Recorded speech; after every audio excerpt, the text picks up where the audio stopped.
Live from the BDN Studios, it's Bang and Dang. That's awesome. If you don't like that, then You ain't black.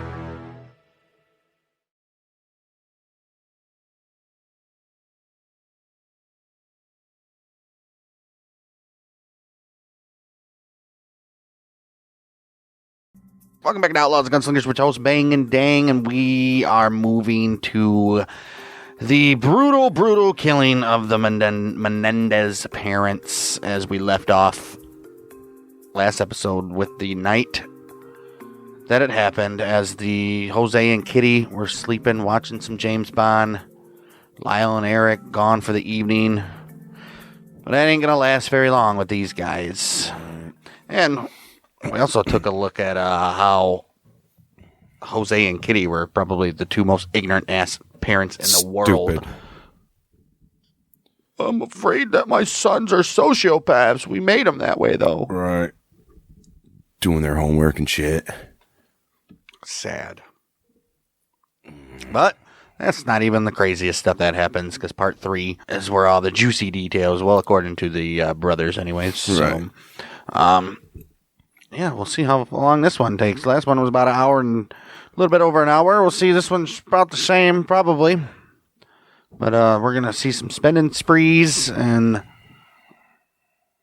you know, the guilty never stay hidden very long in these episodes.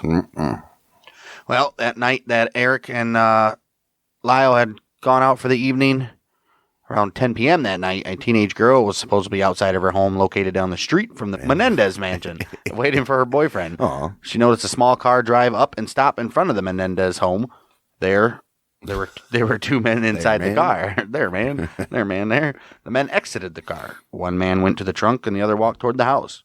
The girl apparently lost interest and looked away. And that's the last she's seen of them, apparently. Right. Well, the mansion was set back from the street, shaded by dense foliage, protected by an elaborated security system. The house had previously been rented to a succession of business and entertainment people, including the artist formerly known as Prince and Elton John. No shit. A high iron fence. And this was in the 80s. Right. You know some shit was going down at that house.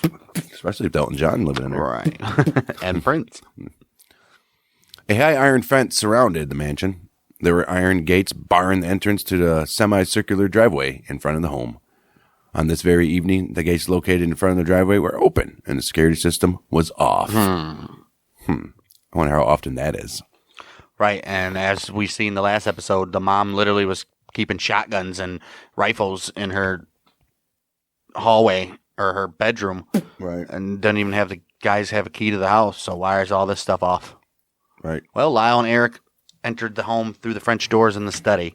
They walked down the hallway toward the family room located in the back of the house. Entered the family room, which was illuminated only by the light coming from the television screen. Aww. Jose was sleeping on the tan leather couch, sitting at the end nearest the door leading to the hallway.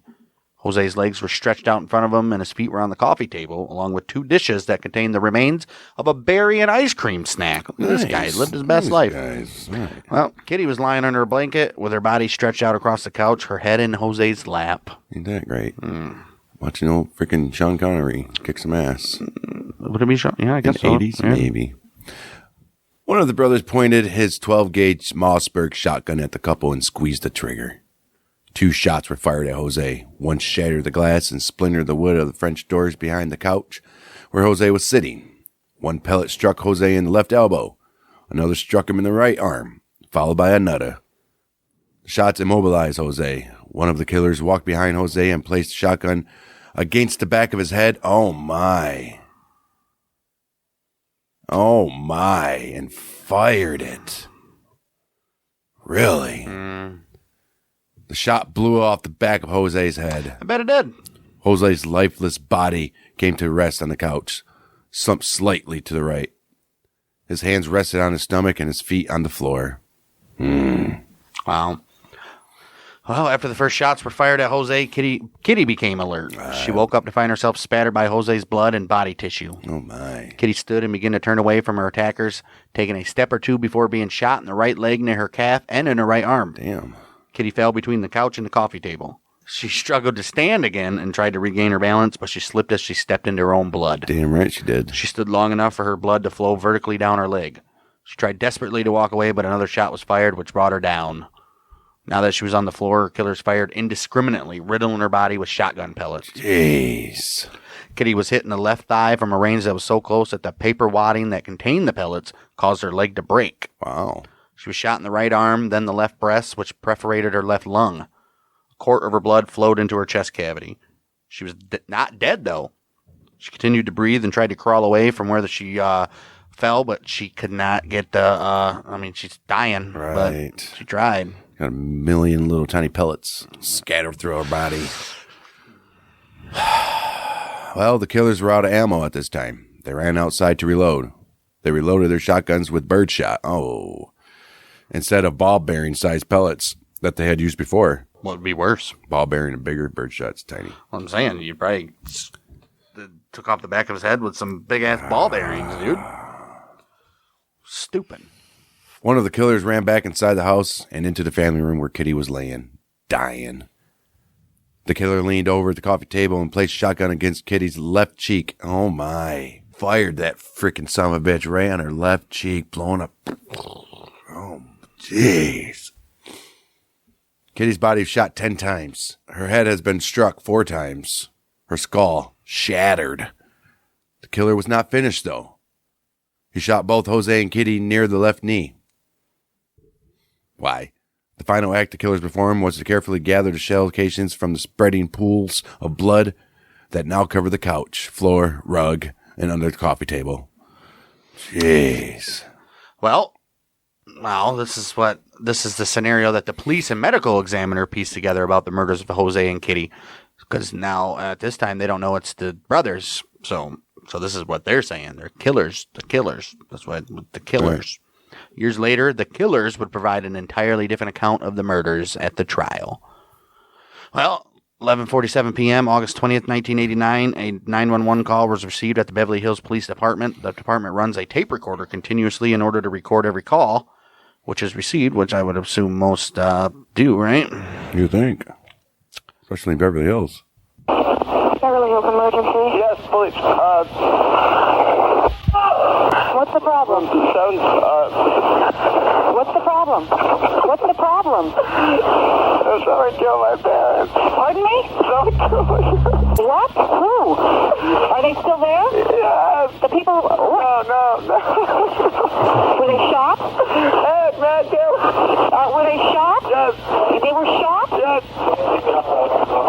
102 response, 722 North Elmont. What happened?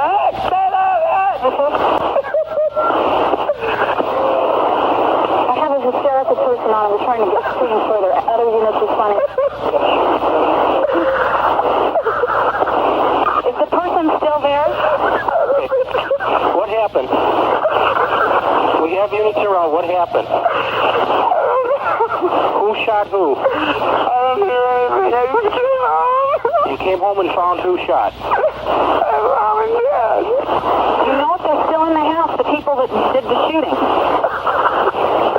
Get away from me. Okay, hang on. Let me talk to Eric. Who is the person that was shot? My mom and my dad. Your mom and dad? My mom and my dad. Okay, hold on a second. Okay, we're on our way over there with the ambulance. Okay, I gotta go. Okay. Oh, sorry, it's not funny. Oh. Hello, this is police department. Yes. Okay, I want you to come outside. Okay, just come out the front door. I never my brother. Crazy stuff. That sounded pretty convincing. Well, we'll see why they acted that way when the trial comes along. But, that call was only 2.5 minutes in length. A minute or so later, Michael Butkus, a Beverly Hills police officer, and his partner John Zarnacki arrived at 722 Elm Drive. After walking around the outside of the mansion for several minutes, the police officers heard screaming and watched as 2 men ran out the front door side by side, almost in step. We just seen a video that said they called them to come out. All right. Men ran past the officers and through the gate in the front of the driveway and fell to their knees on the grass between the sidewalk and street. Over and over again, they shouted, "Oh my God, I can't believe it." Probably sounded a little bit more dramatic than that, but the 2 cops tried to get information out of the men, but the younger one was irrational, running around and trying to ram his head into a tree. What the hell? I'm sorry. The older one was trying to restrain and calm the younger one. I mean, I guess you can laugh at it now because you know they did it. But the thing is, this is real. The way they're acting, they're not doing this as a show, though. Which we'll see. Spoiler alert, we'll see. Like, they're fucking actually set in, pretty much, you know? I guess, right? Shortly after Butkus and Zarnacki discovered the bodies of Jose and Kitty, Detective Les Zoller received a call at home from Marvin Iannone, the chief of the Beverly Hills Police Department, informing him that he was being appointed to head of the investigation of the Menendez murders. To the Menendez murders, Zoller's most challenging case had been the Billionaire Boys Club, or the BBC investigation. The BBC was an investment fraternity and social club dreamed up by Joe Hunt. It was set up to bring its members young men from affluent backgrounds wealth through stock and commodity market speculation. The BBC failed, but not before ringing up $900,000 in losses and spawning at least 2 murders. Oh, wow. Zoller made the case against Joe Hunt, who was convicted of murder and sentenced to life in prison without parole. Second BBC member Reza Eslamania was convicted of murdering his father and also sentenced to life in prison. All right, well, so he's got experience with daddy murderers. Right. And daddy problems.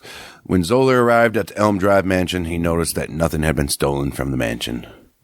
Although the family room where the murders were committed was messy, it appears that the clutter was not the result of a room that had been turned upside down in a robbery.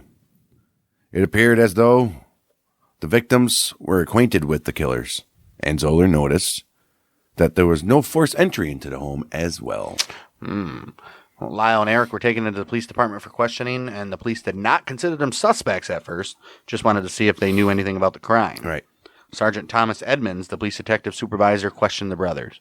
During the questioning, Eric became distraught. This dude can't hold it together, can he? He began to sob and was unable to sit still. Lyle was under control, and he answered questions methodically. After 20 minutes, the questioning ceased because Eric broke down uncontrollably. Right. Like, dude, we got to... the cops are like, I can't take it anymore, dude. The brothers provided the police with a chronology of how they spent August 20th, 1989. They described how they played tennis in the morning on the tennis court behind the house, watched part of a tennis match on television, and spent the afternoon shopping at Beverly Center. For tennis clothes, no. Which is a local shopping mall, obviously. Right. Around 5 p.m., they made plans to get together with a friend at Taste of LA, a local food festival in Santa Monica. Well, not LA then. Right. I guess it is. But The brothers said they left home around 8 p.m. They went to Westwood Village to see License to Kill, the new James Bond film. Oh, damn, there was a family of James Bond movies. so, License to Kill, 89, that would have been Pierce, right? Probably. But the lines were way too long, so they decided to go to Century City Mall to see Batman. That's just as good. And the best Batman. Right. Oh, shit. Look at these guys. After Batman, the bros drove to Santa Monica, but got lost on the way and missed their friend. Oh, we missed our friend. Of course they did. They had to make up a story of how they didn't see him, right? From a payphone, the brothers called their friend, Perry Berman. Berman and the brothers made plans to meet at the Cheesecake Factory in Beverly Hills. After they called Berman, the brothers drove home to get Eric's fake ID so Eric could buy alcohol. Brothers told the police that when they returned home, they noticed smoke in the house, especially in the family room. This seemed odd to Zoller because Butkus and Zarnacki had not seen anything like that. Lyle told Edmonds about his mother's nervous mood and her locking doors. Lyle said that his mother was on the verge of contemplating suicide and that she was very edgy and suicidal in the last few years. Really? Lyle didn't explain that Kitty had emotional problems for many years and that she had made a half-hearted suicide attempt 2 years earlier using prescription drugs. Oh, jeez. Edmonds asked Lyle who hated his parents enough to want to kill him, and he was surprised when Lyle answered, maybe the mob. Really? Maybe the mob. Huh? Maybe the mob. Oh, shit. 1989, huh? Henry Hill's going to come out and get him? What? Oh, Henry Hill's been in hiding. Explains why they shot him in the kneecaps. Right. Because the bros were not suspected of killing their parents, the police did not administer gunshot residue tests. You should have anyway. Right. These tests can determine whether a person has recently fired a weapon. Even if they take a shower and wash? Yes. In Beverly Hills, detectives are trained to perform these tests by the L.A. County Sheriff's Department. It is left up to the discretion of the Beverly Hills detective assigned to a particular case to determine whether to administer the test or to not. Apparently, he was like, I don't want to. It should be mandatory. I would assume, right? You were in the house. You're the last person to see them alive, number one, and you came out of the murder scene. Right. yelling and screaming like a bunch of banshees. Well, one. The other guy's like, dude, settle down. 3 days after Jose and Kitty were murdered, Dr. Irwin Golden of the Los Angeles County Coroner's Office conducted their autopsies. Jose's autopsy took place first. First wound that Dr. Golden examined was a shotgun wound to Jose's head. Of course. Yeah, to get that one. Yeah, it's right there. Right. He described the wound as a gaping laceration that was 5 inches by 4 inches, large enough for an adult to thrust his fist through the wound. Oh, shit. Jeez, dude. The brain had been pulverized. I bet. There was also a deformity of the face caused by multiple fractures of the facial and jawbones. Yeah. Soot was also found in the wound, indicating that when the fatal shot was fired, the gun had literally been placed against the back of Jose's head. Jeez, dude. Dude, if he had slugs in there, it would have took off the whole front of his face. He wouldn't have had a head. Oh, my, dude. It would have literally been gone. Top half of his head would have been blown. Gone. It's just stupid. That's sad. The remainder of Jose's wounds would not have been immediately fatal, although all resulted in much loss of blood.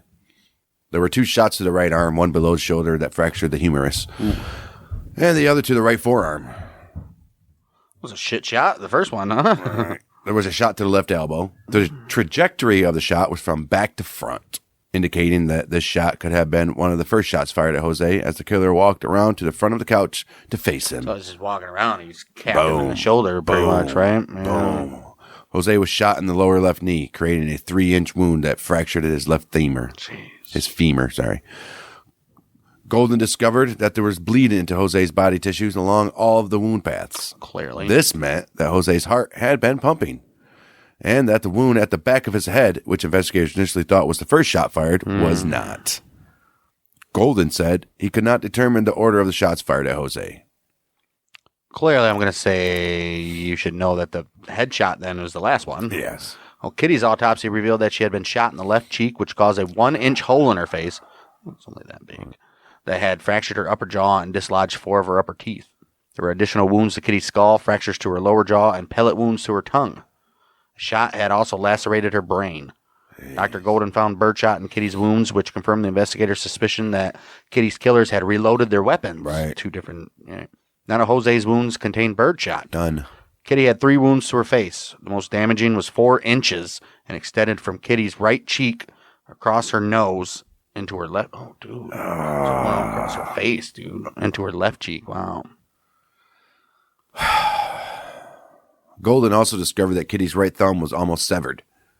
Investigators theorized that Kitty had extended her hand to block the shotgun blast that caused the 4-inch wound in her face as a last effort at self-preservation. The only problem with this theory was that the wound to Kitty's hand was on the palm side, not the back of her hand, so she could have went like that. Could have went like that, right. Most people extend their hands with palms out. Yeah, I get it. When they're doing self-defense. Yeah, but this says the wound was on the palm side of her hand. So she was doing this. It was on the back side. No, it was on the palm side, not the back of her hand. Oh, right.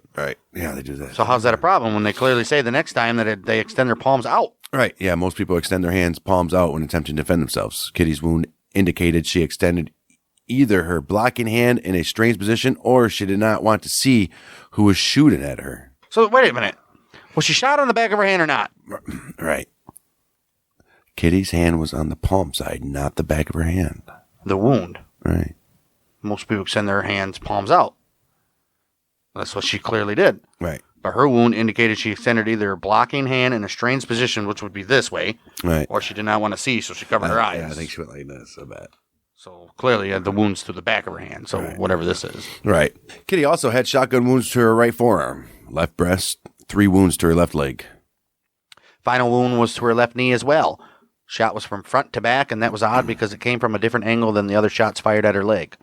Investigators theorized that this might have been the last shot fired at Kitty in an attempt to make the murder appear to be a mob hit.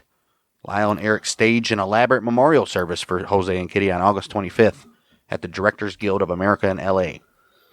They arrived 1 hour late. Eric looked uncomfortable, and his face was red and swollen, like crying. All right. Lyle appeared calm and cool, this fucking guy.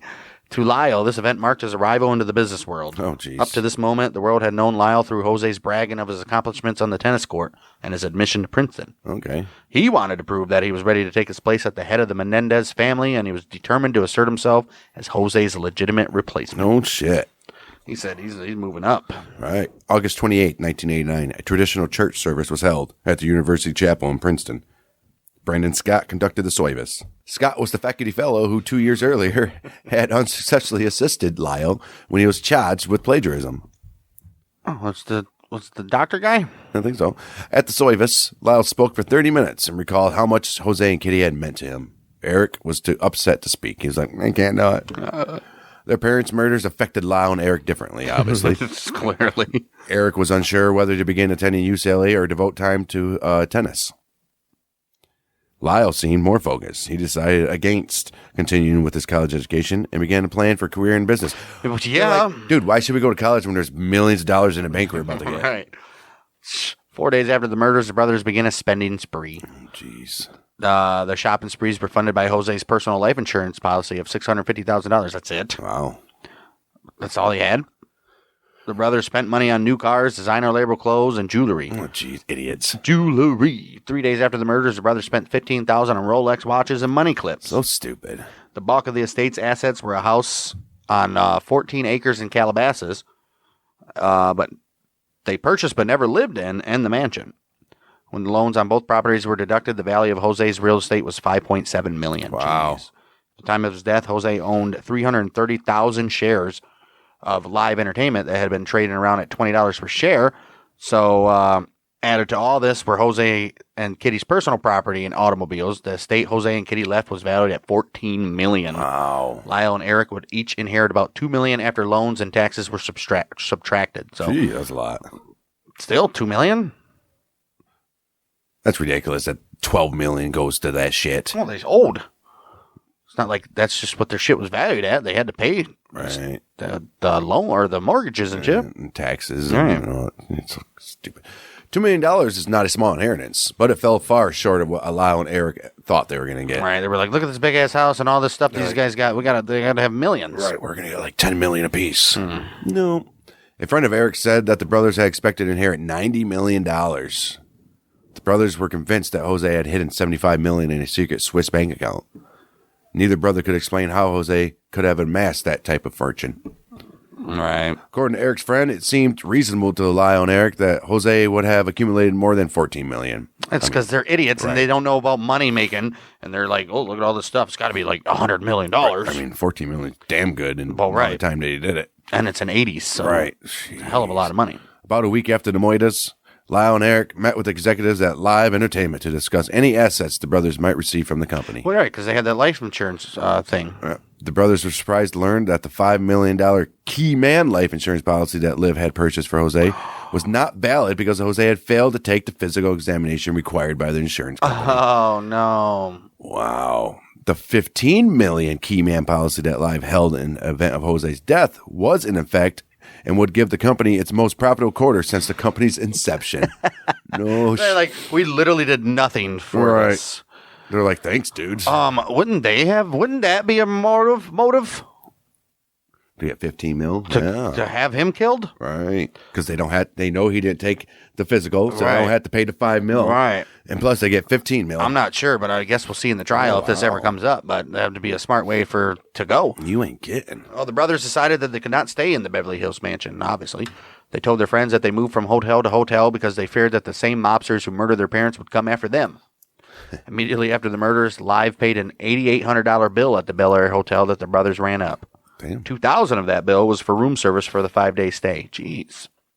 They also paid for limousine rides and bodyguards for the brothers. I mean, that's decent, right? All right. After living at various luxury hotels, the brothers rented adjoining apartments in the Marina City Towers and Marina Del Rey.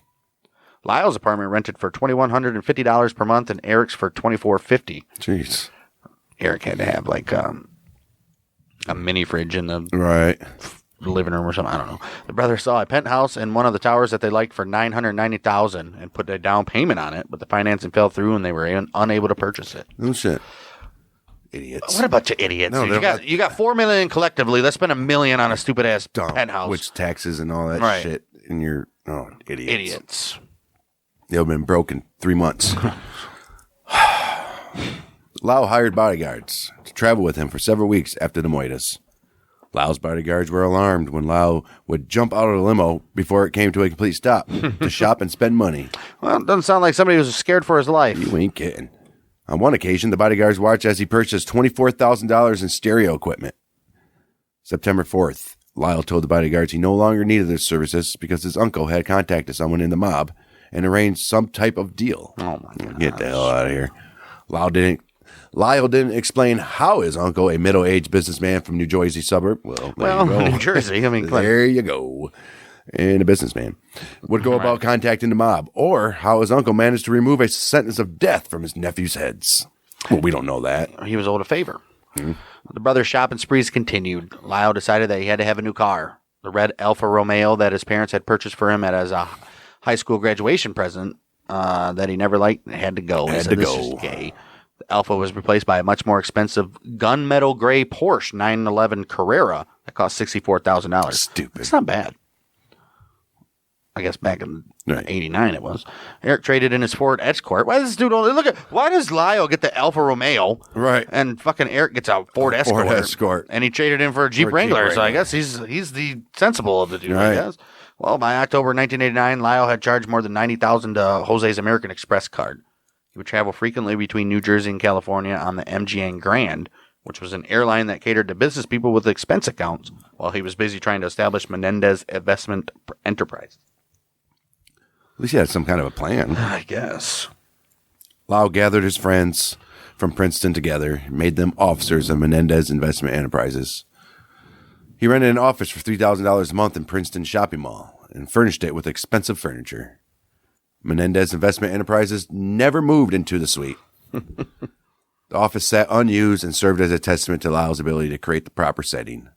The friends that Lyle asked to join him were Princeton athletes, some of whom, like Lyle, had run into trouble with campus authorities.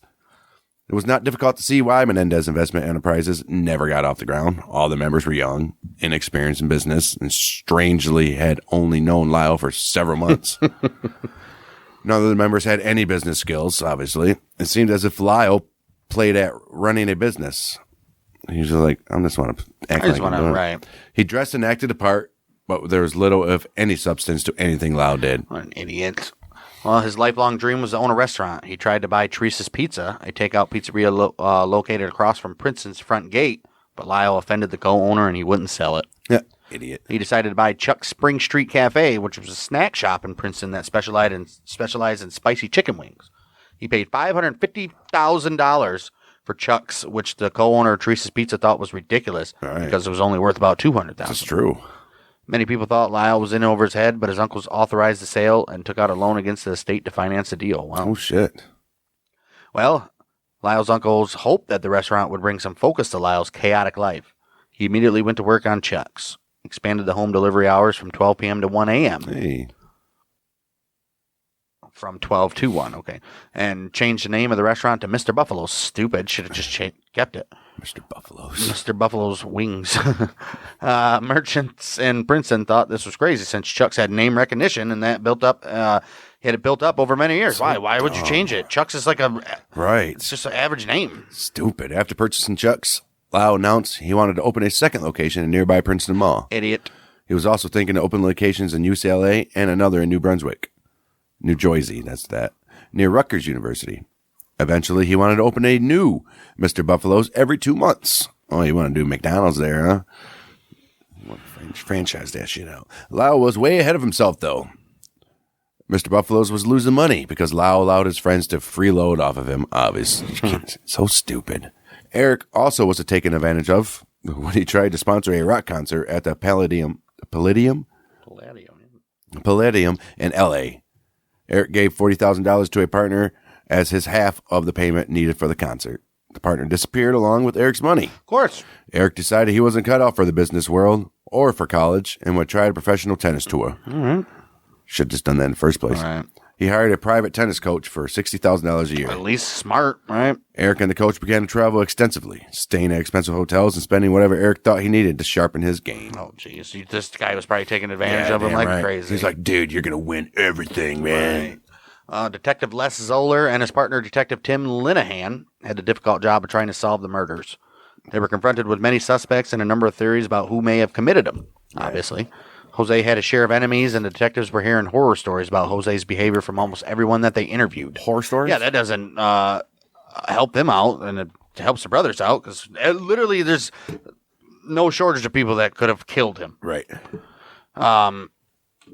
Zoller interviewed Jose and Kitty's friends from Calabasas, Peter and Karen Weir. Zoller asked Peter what his first impression of the case was, and he said, "I have no basis for this, but I wonder if the boys did it." Zoller was surprised at this. He asked him to elaborate, and he said that Kyle and Eric always seemed to be too good to be true. The brothers seemed too polite, too deferential, and too deferential to adults, and to Weir, something seemed to be off. Well, He knows people, right? I guess so. I guess so. Not to mention, he probably knows they're spoiled little fucking brats. Spoiled little freaking pricks. Zoller and the rest of the Beverly Hills investigators watched as the bros threw around money. Kitty and Jose were moited on the 20th of August, and by the end of the year, Lyle and Eric had spent more than $1 million. End of the year, dude. 5 months. 5 months. The police now suspected that the bros were behind the moitas. Yeah. Besides spending sprees, the police were suspicious of the bros because they had all called a computer expert on the 31st of August to erase the files in Kitty's computer. Why? This is 11 days later. Why weren't her files checked already? And what was going on in Kitty's computer? Right. Well, the police learned about Kitty's computer from Glenn Stevens, a friend of Lyle's. Lyle had told him that he had erased the new will and called a computer expert to ensure that no one could be able to retrieve the computer file. Oh, because remember they told him There's a new will, yeah. that they were going to leave him out of it. And they had one, but it wasn't notarized, so it doesn't matter. It has to be notarized. Still, though. To be legal. It doesn't have to be, right? It does have to be. I don't think so. No, it does. Well, if there's already one notarized, right? October 24th, Les Zoller interviewed Eric Menendez at the Beverly Hills mansion. He told Eric that he had heard the brothers were not getting along. Eric complained that Lyle was spending too much money. He also complained that Lyle was being just like my father. Huh. Glenn Stevens told Zoller that Lyle was trying to be manipulative to his brother and get Eric's half of the money. Oh, shit. Yeah, because Lyle was already pissed off that he didn't get as much as he wanted. That, and he already spent a whole shit ton on failed stuff, and Eric's like, dude, I'm just spending $60,000 to get a tennis coat. He was like, how much you got left, Eric? He's like, I got like $1.8 million. Right. It's like, what? Damn. Although Eric appeared cool and calm to Zoller during the interview, Eric was shaken to his core. As soon as the interview was concluded, Eric called Lyle in Princeton. He needed someone to talk to and confide in. So he called his psychotherapist, Jerome Oziel. What was it? Was it Oziel? Mm-hmm. Eric went to see Oziel on the 31st of October on Halloween. During the session, Oziel and Eric walked around Beverly Hills to collect candy. This dude is impersonating. He's dressed up as a psychotherapist today. He's like, the only time you can see me is on October 31st, by the way. Oziel encouraged Eric to talk about his depression and suicidal thoughts. A short time later, Oziel and Eric walked back to Oziel's office. As they neared the office, Eric stopped walking and leaned against a parking meter. Oziel stopped walking as well, and Eric said, "We did it. We killed our parents." Therapist has to call the police, right? I think so. Well, Eric told Oziel about the Billionaire Boys Club miniseries and how he and Lyle had watched it together. After the miniseries was shown, they talked about their shared belief that Jose was planning to disinherit them from his will and how terrible their lives were because Jose dominated them. Yeah, I forgot about the part where they're going to take him out of the will and all that. Spurred on by the miniseries, the brothers told each other that they should kill Jose. Kitty presented a problem because the brothers did not want to kill her, but could not think of a way to kill their father without murdering her. Well, kill him somewhere else. Right. At this point, Oziel stopped Eric from saying anything more and called him and had him call Lyle. Lyle raced over to Oziel's office. Before Lyle arrived, Eric continued telling his story. He told Oziel about a trip to San Diego to purchase shotguns and how the brothers thought they had committed the perfect crime. They had been careful and cleaned up the shotgun casings and everything. Does he have to tell? Yeah, if they committed a crime, yes. If somebody was hurt or about to be hurt. But like drug trafficking and all that. They did not have to worry about fingerprints because the crime was committed in their own home. So naturally, fingerprints would be everywhere. Once they had finished cleaning up, Lyle drove Eric's car to Mulholland Drive, a winding road that runs from Pacific Ocean to the San Fernando Valley. Yeah. I bet you that'd be a nice ride. A lot of accidents in the tunnel. Yes. Eric was too shaken to drive, so he gave directions to Lyle as he drove. They stopped at Mulholland Drive, and Eric waited until the area was cleared of cars, and then threw the shotguns into a nearby canyon. They headed for a gas station, where they dumped their blood-spattered clothing and shoes into a dumpster, along with the shell casings. Then they drove home. They had intended to drive to the Cheesecake Factory to meet up with their friend, Perry, but Eric was falling apart, so they went home and called the police. They shouldn't have done anything. They should have just stayed out. Should have stayed out all night. Right. Lyle was furious when he arrived at Oziel's office. He was angry that Eric had told him everything. Of course. Lyle told Oziel that he thought Jose would be proud of him for committing such an effective murder, so now Lyle's spilling the beans. Oziel explained to the brothers that the difference between a crime that takes place in a moment of heated passion, such as during an argument, and a crime committed to reach a specific goal. He said, there's two things, man. One of them's going to get you the death penalty because you're planning this shit. Right. Oziel explained that the behavior in the latter situation was considered the behavior of a sociopath. Yeah, you guys planned this shit out. Oziel would later testify in court that the brothers looked at each other and said, we're sociopaths.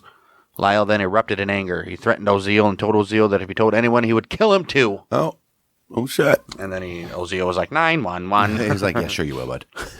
Well, it's 3 days later. Well, November 2, the bros met with Oziel again. Kyle threatened Oziel once again, telling him that he and Eric had considered killing him in order to keep their secret.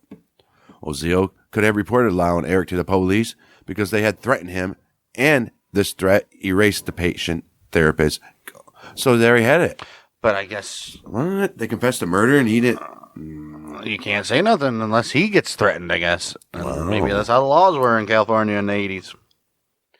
I bet you it changed after this. Right. Oziel decided not to contact the police. Instead, he made notes and tape recordings of his sessions with the bros. Jeez. November 17th, Zoller and Linehan interviewed Eric's friend Craig Signorelli. He told detectives that shortly after the murders had occurred, he had visited Eric at the Beverly Hills mansion. Eric had asked Craig if he wanted to know how it happened. Craig knew immediately what it was. Eric told Craig that on the night of the murders, he and Lyle had come home to get his fake ID. As Eric was walking toward the car after finding his ID, Lyle met him with their shotguns. Let's do it, Lyle said. According to Craig, the plan was that Lyle was to shoot Jose and Eric was to shoot Kitty. Craig told the detectives that Eric told him that him and Lyle went into the family room. Lyle pointed his gun at Jose and shot him. Lyle then went behind Jose and shot him in the head. Eric told Craig that he was unable to shoot his mother and that when she tried to get away, Lyle shot her. He recalled that Eric said, after it looked like my mother was dead, I shot her twice with my gun. Because she's already dead, right? But it wasn't. He probably fired the fatal one, right? Jeez. Craig told the detectives that he didn't know whether to believe Eric or not. Zoller and Linehan were delighted by the details of Craig's story. They were. The only problem came when Craig told the detectives that it could have happened. Oh, apparently Craig and Eric played mind games with one another, and Eric saying it could have happened was Eric's way of playing with Craig. After hearing this, the detectives were unsure what to make of Craig's story. Zoller met with Pam Fierro, the L.A. County Deputy District Attorney assigned to the very case. She told Zoller that he didn't have enough to file criminal charges. Right, you can't go off of something, especially when the guy was like, well, we'd play with each other all the time. We're pretty dark, sick, joke persons. So. Right. But the information he was assembling sounded promising. He was like, don't worry, we'll get him. Another attorney in the district attorney's office suggested that Craig wear a body wire and meet with Eric to get the story on tape.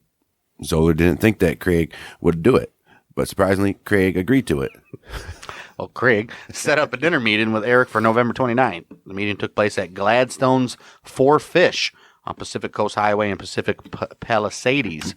I'm sorry, I'm not from California. At the dinner, Eric told Craig that he'd been lying and that he and Lyle had nothing to do with the murders. Although the detectives felt that the meeting between Craig and Eric had been a failure, Pam Fierro felt otherwise. It convinced her that Craig was telling the truth when he had spoken to the detectives on November 17th. So, yeah, by Eric saying, man, I was just joking about that, confirmed that he actually told Craig that he did it, though. Right. So maybe there's something on there. Right. As weeks turned into months, Zoller, Linehan, and Fierro began to worry.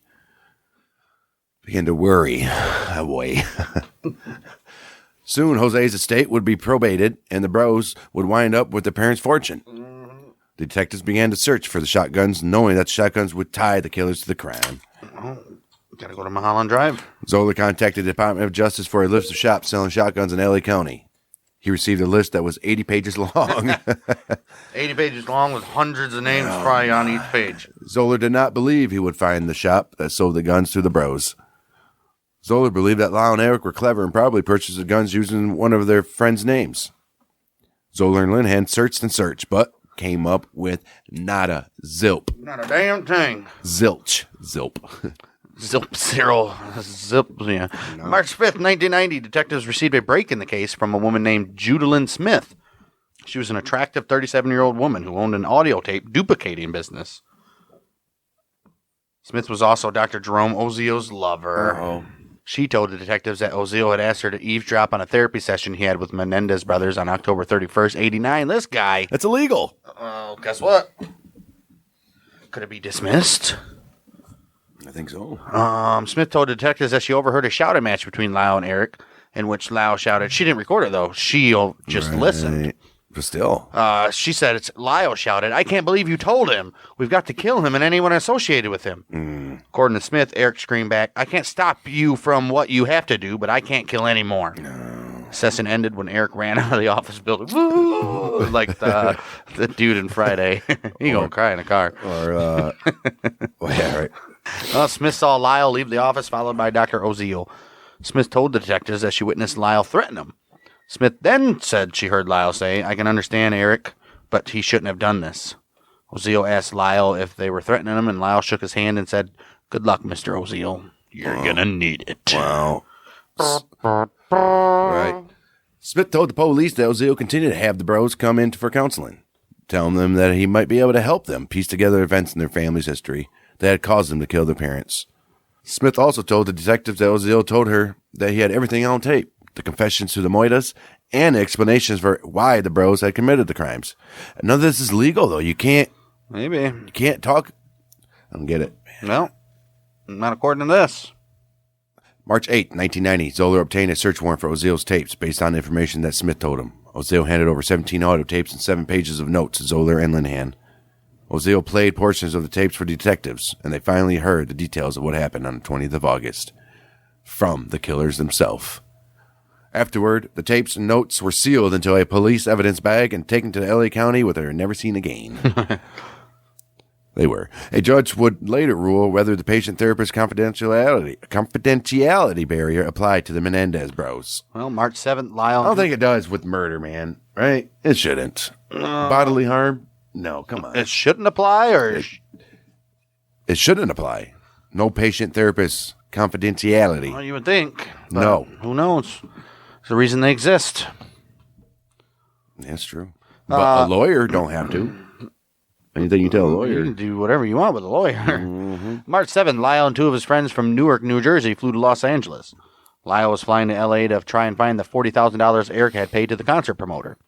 Damn, is they're hard up for money like this? Yeah. During the flight, he called Mr. Buffalo's and was told that Detectives Zoller and Linehan had dropped in an hour after he had left for the Newark airport. Uh-oh. According to Glenn Stevens, who was sitting next to Lyle on the flight when Lyle heard about it, he took a money clip out of his pocket and gave him $1,400 and a business card with Gerald Shaleff's name and telephone number. Lyle told Glenn that if anything happened to him, he should use the money to bail him out of jail. Yeah, I don't think $1,400 is going to be enough. No. Lyle also said that Shaleff and his therapist, Jerry Ozio, knew everything. Oh, jeez. March 8th, the board of directors at Live Entertainment met in L.A. to hear an investigative report by the law firm Kay, Scholler, and Fireman, Hayes and Handler. Yeah. That's a hell of a firm. The firm hired investigators to examine Live's operations to uncover whether there was any reason for stockholders to be concerned about whether the killings could be tied to the company. Hey, okay. Yeah. All right. Got some smart people here. They're like, wait a minute here. There's kind of a motive here if you look at it. Right. Especially since he didn't take the physical and now the insurance is voided. Pierce O'Donnell, a partner of the law firm. Damn, so O'Donnell too? Yeah. Didn't add his name yet. Presented a summary of the investigation to the board. He's looking to get his name on the building. That's why. Yeah, he presented a summary of the investigation to the board of directors. O'Donnell told the Live directors they had learned from the Beverly Hills Police Department that the Menendez brothers were suspects in the killing of their own parents. Can you believe this? O'Donnell told the board that he believed that the bros would be arrested very, very soon. Well, around 1 p.m. March 8th, Lyle and his friends decided to go out for lunch. Lyle's friends jumped into Eric's Jeep while Lyle got behind the wheel. Destination was the Cheesecake Factory, just as on the night of the murders. And down the street from the Elm Drive mansion, the Beverly Hills police were waiting for them, though. The police had decided against surrounding the mansion or storming it by force because Maria Menendez, Jose's mother, was living there. The police did not want anything... Hey, she moved into the mansion? I guess. The police did not want anything to harm her. The police were anxious to arrest Lyle because they had information that he was planning to leave Beverly Hills again. They would have preferred to arrest Lyle and Eric together, but Eric was in Israel playing in a tennis tournament. Damn, look at Derek. This guy. Israel, huh? Glenn Stevens later recalled that he thought something was going on as the Jeep pulled away from the mansion. Stevens saw that a blue Ford with a flashing light had parked across the south end of the Elms Drive. Lyle stopped the Jeep just short of running into the blue car. He threw the Jeep into reverse and crashed into a van that had driven up behind the Jeep to block Lyle's retreat. Knew that was coming. The police seemed to be everywhere. Someone screamed, "Get out of the Jeep!" Lyle and his two friends got out of the Jeep and were handcuffed, taken to the West Hollywood Sheriff's Station. Why you gotta handcuff the friends? Lyle was booked at the station and then transported to L.A. County Men's Jail in downtown L.A. Later in the afternoon, L.A. County District Attorney Ira Reiner held a news conference. He said, Reiner said that the motive for the crime was greed. And then added, "I don't know what your experience is, but it's been our experience in the district attorney's office that $14 million provides ample motive for someone to kill somebody." Right. Reiner also said special circumstances had been attached to the charges, which meant that if convicted, the brothers could be put to death in San Quentin's gas chamber. Dang. The Menendez family took the news of Lyle's arrest hard. Carlos Baralt, which was Lyle's uncle, said that the whole family was behind the boys. They're like, this is bullshit. This is not happening. They would never do that. They're just trying to close the case to make themselves look good. Right. There was speculation in the media about whether Eric would flee from Israel. But according to Menendez family member, Eric was very dependent upon Lyle. Right. According to this relative, Eric would follow Lyle to hell, even if it meant leaving heaven to do so. After hearing about Lyle's arrest, Eric called his Uncle Carlos from Israel. Baralt told Eric that the best thing for him to do was to turn himself in. Eric flew to Miami to meet his aunt, Marta Cano. Cano notified Zoller and Linehan that she was flying with Eric from Miami to L.A. On 11th of March, 1990, Detectives Zoller and Linehan met Eric and Marta at the L.A. International Airport. Zoller immediately took Eric into custody. Eric was booked into L.A. County Men's Jail that very day. Well, although the brothers had been arrested, Zoller and Linehan were still building the case against them. Right. Detectives did not have any physical evidence linking the brothers to the murders and continued to search for the store that sold the guns to them. The detectives learned from Judalyn Smith that Eric had thrown the guns into a cannon off Mulholland Drive. Smith also told Zoller that the guns were purchased in San Diego, which was a place Lyle was familiar with from having played in tennis tournaments held there. Zoller obtained a list of stores that sold guns in San Diego and started searching. We don't even need the guns. All we need to do is prove that they purchased these types of guns. Right. That's it. Zoller believed that the bros would have selected a smaller store close to the freeway that runs between L.A. and San Diego because they did not know the area well and would not have been wanted to get lost. Right. Zoller checked at all the smaller stores and came up empty. In desperation, he began to check the big discount chain stores. Well, on the 14th of March, Zoller and Edmonds went to the Big Five store on Convoy Street. When they asked the clerk for firearms records, for the store's firearm records, the detectives found the sale of 2 Mossberg 12-gauge shotguns for $199.95 each on August 18th, 1989. The form was signed by Donovan J. Goodrew. Oh, Donovan, that's the dude that was doing Lyle's homework in Princeton. And listed a San Diego address. Wow. Well, they were right that they got somebody else to do it. Right. Wow, that Donovan guy's like, sure, I'll sign that. And they find the murder weapons, I'm going to prison. All right. Zoller called Donovan and asked, "Where were you on August 18th, 1989? Donovan had been at his job managing a restaurant in New York City. Well, Damn. He had punched a time clock and was able to verify that he had, in fact, been in New York City. Damn right. The address on the form was phony, but the driver's license number on the form matched Donovan's, Uh-oh. which goes to... Remember when he got kicked out of Princeton, he left his driver's license? Right. Yeah. He was shown a copy of the form and told Zoller that the signature was not even close to his. All right. Elliot Aladef, the assistant district attorney now assigned to the case, asked the court for an order allowing him to collect handwriting samples from Lyle and Eric to compare them. I bet it's Lyle's. Eric refused. No, sure. I bet it was Eric. I bet it was Eric. Zoller had a last found a physical link between Jose and Kitty's murders and the Menendez brothers. He said, "We got them, boys. This is it. This is it. The Anderson and Menendez families retained very good and very expensive legal counsel for Lyle and Eric. Andersons are the wife's family, by the way. Right. Selected to represent Eric was Leslie Abramson. Leslie is the granddaughter of an International Ladies Garment Workers Union organizer and is so imposing that she intimidates many judges with her fierce presence. She lets her emotions show. If she does not like a judge's ruling, she wrinkles her face and shakes her head, daring a judge to find her contempt. She says, "I find myself in contempt." Leslie is a passionate opponent of the death penalty. I bet. She's also very successful, too, having only lost one client to a death sentence. Ooh. Okay.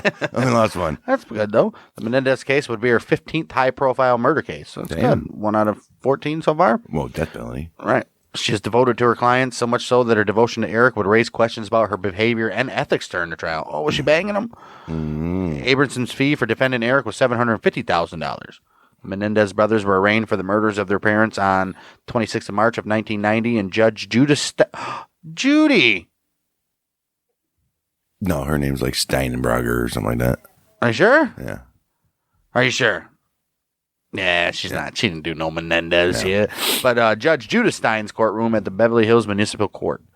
They entered the courtroom seeming not to care that their lives were on the line. What do you So wait, do? she didn't represent Lyle. Lyle had his own lawyer, I guess, huh? The Bros had been in L.A. County men's jail for 2 weeks, but neither acted as if they had been in jail at all. Generally, a prisoner is contrite, worried, and overwhelmed by court proceedings.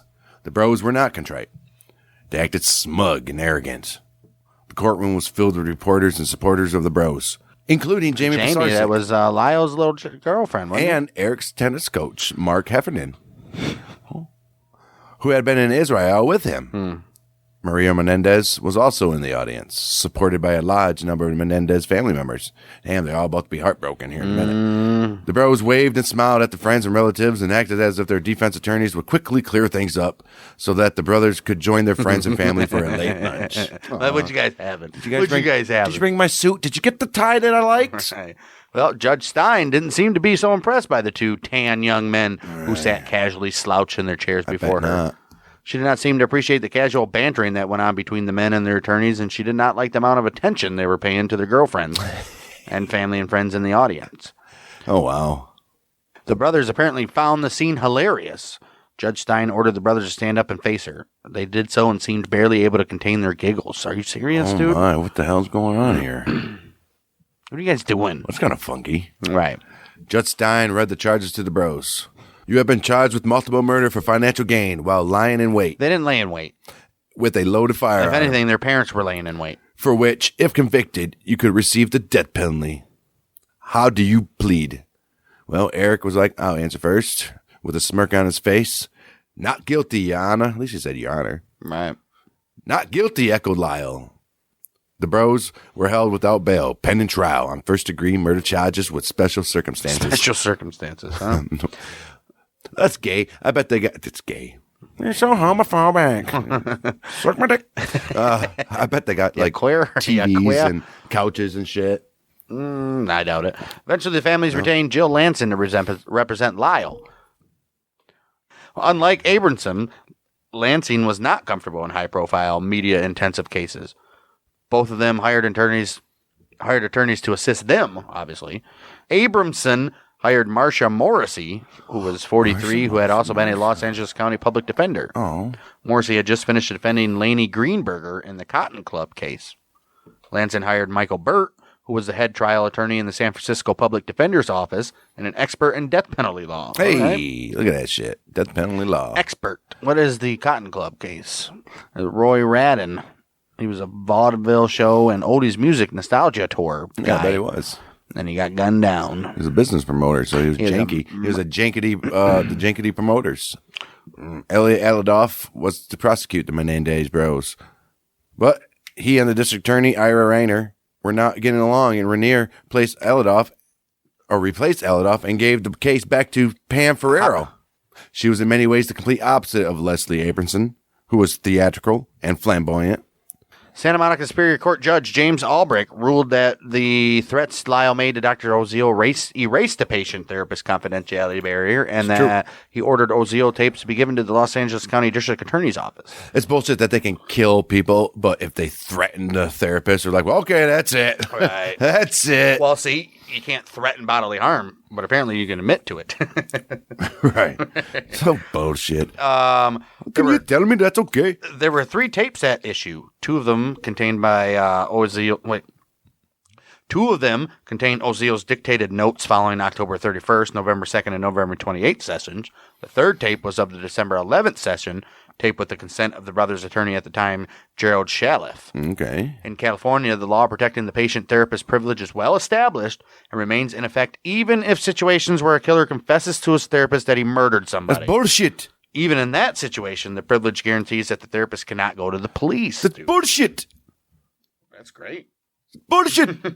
So you tell me I can murder people and then go to California and get a therapist and just get it off my chest? Yeah. I doubt that's the case anymore. I'm like, Doc. And I'm like, Doc, I was getting better, but I just chopped up 3 people on the way up. Right. They're laying in the stairway right now. One of them's your assistant. So you're probably going to want to put an ad in the paper after that. And it might be a little hard getting out of there because it's going to be wrapped up by the police for a few hours.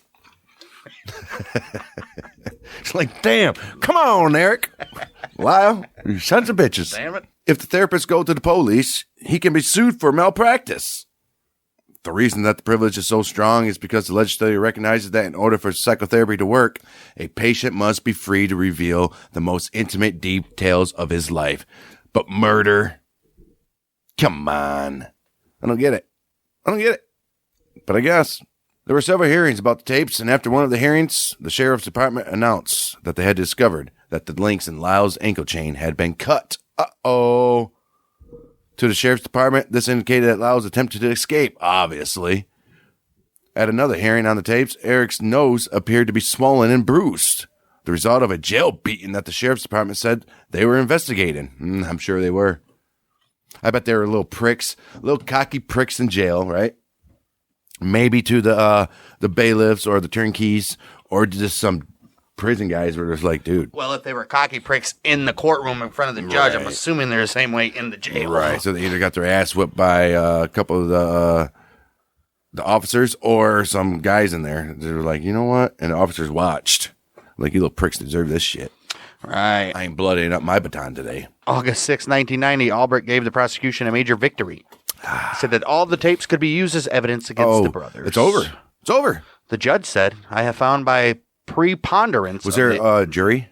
Oh, there will be. We're not even at the trial yet. Oh, shit. We're still pre-trial. Oh, man. Getting into the trial. See, that's so stupid. You shouldn't. I guess, whatever. Well, you got to decide that's what all pre-trials are. I get it. You got to decide what's going to be evidence, what you guys agree can be used as evidence, and then that way when you're doing shit in court and you bring up shit that wasn't discussed, you're like, well, got to strike that because we didn't discuss this. That can't be. Would you always want a jury trial or not? Because you can have jury trials for anything. You can ask for a jury trial over a freaking speeding ticket. You can, yes. Been done many times. I think I'd want a jury trial, right? Well, no, because I could. I wouldn't want the judge handing down his opinions on me rather than having 15 people too at the same time saying I'm a piece of shit. Well, it depends on what you did. Right. Well, I murdered my parents. I think you're probably going to jail. Right. But if you robbed to feed your family or something like that, right. I think most people will be sympathetic, right? I don't think so. Maybe. You got to follow the law. Depends where you're at. You're not supposed to be sympathetic. Well, so you're telling me that's why it's a jury of your peers. Exactly. Well, this judge says, I have found a preponderance of the evidence that Dr. Oziel had reasonable cause to believe that the brothers constituted a threat, and it was necessary to disclose those communications to prevent the threat and danger. Okay. Leslie Abramson promptly appealed the decision to the California Court of Appeals. March 2nd, 1991, the California Court of Appeals overturned Albright's decision. Wow. The prosecutors then filed an appeal with the California Supreme Court. Obviously. You know how it rolls out. Yeah. The trial don't even take place till 1996, guys, so we already know what's about to happen here. All this time when these guys are in jail. Mm-hmm. Isn't that crazy? Part of the court appeals decision said that Oziel had not... Maybe even gotten out. Not even sure. Maybe. Oziel had not acted as a psychotherapist during the last 2 tape sessions, but acted out of self-preservation, and that the perpetrated therapy was like in a fact gotcha, a charade. a gotcha type deal. Right. It was a charade. It wasn't... Yeah, so I get that. I believe I do believe that. So it wasn't legit sessions in those last 2 ones. He was setting these motherfuckers up. He's like, I can't get them. Nah, we can't do that, dude. Actually, he already had them because he could get them. Well, he doesn't have it on tape, though. Of him. Of Eric confessing to him. No, I'm talking about him threatening them, right. Right. And it's only he said, she said with the one girl that listened because nothing was on tape yet. Right. Okay. The decision quoted. Now he's doing these meetings and these sessions with the intent on taping them and catching them saying something. So, I don't know, man. So now we're getting a little funky. So, whatever we'll say. The decision quoted freely from the tapes and was released to the public. Oh, so they're saying that now the news people have what was said on the tapes, and now they're releasing all this shit in their newspapers. Right. The tapes were released. Their tapes are out, and they were released to the public. For the first time, it was revealed that the Menendez bros had killed their parents. The effect of this revelation on Menendez... Allegedly. Right. The effect of this revelation on the Menendez and Anderson families ranged from shock to disbelief. Like, what? How is this printed? Some family members who had been very vocal in their support of the bros soon dropped out of sight. I bet they did. Yeah, they're like... June 4th, 1992, California Supreme Court heard arguments on the issue of the tapes. Leslie Abramson and Michael Burt argued for the brothers, saying that the only portions of the tapes that dealt with the threats to Oziel should be given to the prosecution. It's true. Right. The court issued its ruling in August, deciding that prosecution was entitled to one tape, which was a tape that was dictated by Oziel dealing with the October 31st and November 2nd sessions. The court decided that the release of the tape was not barred by the patient-therapist privilege because Oziel believed that the brothers had threatened him during the sessions covered on the tape. Okay. The court barred the release of the tape that covered the November 28th session, which was the one that was like in confidence first, right? Right. And the December 11th tape made with Shaliff's consent. Okay. In those sessions, the court ruled that there was insufficient evidence of threats to warrant disclosure of the tape. All right. To the prosecution, the real loss was the December 11th tape of the brothers discussing the murder. The trial could now proceed. Right, because they never explicitly discussed the murder in the one tapes that they let release. They just getting them on the threatening stuff. Right. Damn, if they could have got that December 11th one, though. Yeah. The Menendez bros spent 3 years in the L.A. County Men's Jail waiting for the trial. The bros were segregated. Spend that long in a jail? That's ridiculous. The bros were segregated from other prisoners and housed in separate cells in the jail's 7,000 section. Damn. Yeah, L.A. County is pretty big, bud. Huge. This section housed high-profile inmates such as Richard Ramirez, known as the Night Stalker, and O.J. Simpson. At the same time? Yeah. Wow. They ate their meals in their cells. Damn, dude! Imagine those 4 at the dinner table, huh? That'd be great. I'd almost cut that bitch's neck off. Well, I'd put a shotgun in my mom's face. OJ's like, Night Stalker's like, hold my beer. I've done everything. Right. Damn.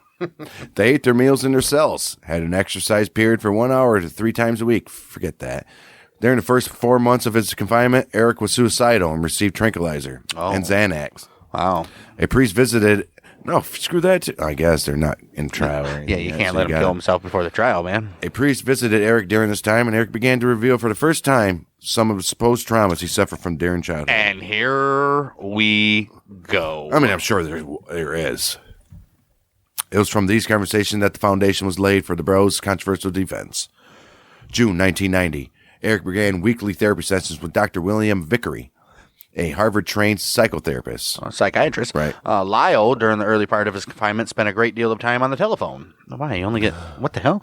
He spoke to the manager of Mr. Buffalo's often, and this caused other prisoners to complain about the number and length of his telephone calls. Right. Shortly, he's a businessman. He's got to run his business. Yeah. Shortly after the sheriff's deputies found Lyle's ankle chains almost cut through, they conducted an inspection of both Lyle and Eric's cells.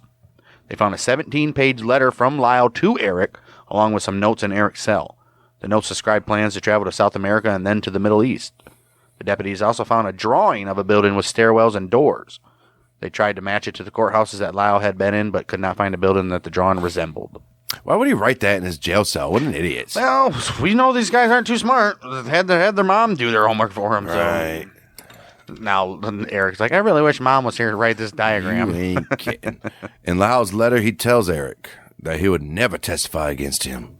Lyle also gives Eric advice that he believes that their old daddy would have given him himself. Lyle wrote, I'm not an ordinary person. I do not see things in terms of manslaughter and life terms. I see only win, loss, honor, and dishonor. Dad is watching, and I will not disappoint him a second time, or Mom, by giving up and having their deaths be in vain. Oh, my gosh. Oh, wow. This guy is a freaking work. Yeah, Lyle clearly is the mastermind behind this. He just wanted his daddy's approval. It's always the older brothers that are the pieces of shit. Yeah. According to Pam Bozanich, one day Eric was caught in a sexual embrace with another prisoner. Now he's gay. So it confirmed his mother's suspicion that he was a homo. Remember our last episode? His mom thought just he was gay and demanded that he get a girlfriend. Right. It happened when Eric was being escorted to the shower room with another inmate. The deputy sheriff guardian then propped the door open to the shower room and then went into another room instead of watching Eric and the other inmate. Mm-hmm. When the guard returned a few minutes later, the door was almost closed and Eric was sitting in a chair with his back to the door. Oh, he was getting his shit sucked. He was. I figured he would be sucked. Right. Getting his shit pushed in. The other inmate was on his knees in front of Eric. Get on your knees, bitch. When the guard asked what the hell was going on, Eric and the inmate stood up and looked embarrassed. Wow. Well, in the beginning of his confinement, Eric was also visited by his former girlfriend, Janice. Oh, to get, what do they call it? You can't consummate visit if you're not married. Well, to Janice, Eric was growing up fast and became a model prisoner. Right. The first time that she had visited Eric, he handed the telephone to Lyle because inmates and visitors were separated by a glass barricade and had to talk to each other using a telephone. Okay, what's that got to do with anything? Whatever. Lyle did not talk to her. Instead, he stood and stared at her breasts as if he had never seen a woman before. Whoa! Janice felt violated and told Eric never to do that again. According to Janice, Lyle was considered a problem inmate. He monopolized the telephone on a cell block and on one occasion was accused of stealing food from another inmate on a special diet. So that dude, whoever the special diet is, probably has some good shit. Yeah, this guy... Lyle's a bitch. Yeah, Lyle's the dude. Lyle should have been named Jose Jr. because that's exactly what he reminds me of this whole time. And Eric just wants acceptance from Dad and Big Bro. And Lyle is like, I need acceptance from Dad, but I need to dominate Big Bro. Man. And he wants acceptance from fellow inmates, apparently. Acceptance of his penis in their mouths. That's Eric. Right, that's what I said. And Lyle just wants to stare at titties, I guess. And steal people's special diet foods. What a weird people, man. Yeah. What a weird people. December 8, 1992, the Menendez Bros were indicted by the L.A. County grand jury on charges that they murdered their frickin' parents. Yep. There are special circumstances that were attached to the Bros case which made them eligible for death penalty. One of which was a multiple murder had occurred as the Bros were lying in wait. Which they weren't. Right. But there's also a third special circumstance that the Bros had committed the murders for financial gain. Well, this has been thrown out by the grand jury, and this is exactly why they did it, though. Maybe. Because that's going to do it for part 2, and we're headed to trial. Uh-oh. Take that shit to trial, bitch. Take that shit to trial. I want to see the stupid shit that the defense attorney brings up on this shit. What do we got here? Daddy touched the boys. Do we have that? Were they molested? Judge Stanley Weisberg resides over the first trial, and he resided over the Rodney King trial. Uh-oh. The first Rodney King trial. So, already a little controversy attached to that. Right. And then we get Weisberg say that the cases, they'll be tried together. Which it should be. Which shouldn't be. That's not good for the prosecution, though. Right. Because at least you want to convict one. Right, one to death, one to the other. Yeah, even just because now they're together. You got a chance that both of them walk. Right, that's true. You separate. You got a chance that maybe one's definitely going to get. Yeah, it should definitely be separated. Yep. I don't think they've ever done together trials. Well, they will this time, but we got a big dude. There's so much stuff that's about to be revealed in this trial, according to Eric and Lyle, and the defense's case. And we'll just say, Daddy Jose has not been a good daddy. Well, so they say. Daddy Jose not been a good daddy, and Mama Kitty ain't been a good mama either. So that's what we'll leave you with there. And with that, again, we remind you, we just recorded this episode in video, and it was released 2 days early to all of our Patreoners. At least 2 days early. Right. That way. And ad-free. And that's over at patreon.com/bangdang. You get this show, Battles of the American Civil War, and This Week in Sports History, all for $2 a month, all in video, all ad-free, all early. And if you are like a video podcast guy, go sign up for that.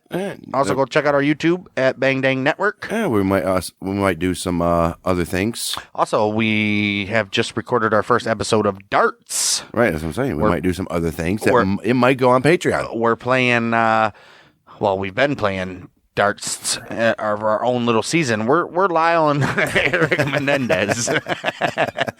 Pretty much. But we play our season of Darts, and I think, the first episode's already edited and ready to go. Just deciding on if we want to drop it on YouTube or Patreon. So both. Fuck it. You let us know wherever you want to see that. 162 game season. First to 82 wins, though, championship. Old championship. So if you guys like darts and Liquor Shelf Dart League. It's not only darts. We're just hanging out, talking shit about stuff that we wouldn't talk about on this show, and Totally unscripted. Yep. It could be We're just hanging out, having combos, and drinking beer. So it could be 10, 15 minutes of us shooting darts, saying shit, fuck. Most likely going to be on Patreon though. So if you want to see that kind of stuff, that's an extra thing that will never ever be seen anywhere else besides Patreon if we decide to put it there. So that's $2 a month for all that. We might do billiards too. And then might do billiards, but I don't know about the billiards part. It sucks when the ball's hitting. Right, exactly. We'll be back for part 3 and the final installment of the Menendez Brothers murder case. And spoiler alert, it don't work out for them. But we're going to hear some fucked up shit. Pardon my language. So join us then. Go check out Battles of the American Civil War and This Week in Sports History. Unwarranted use of swear words. Not unwarranted. In place of simple adjectives. No, because there's no other way to describe it than fucked up.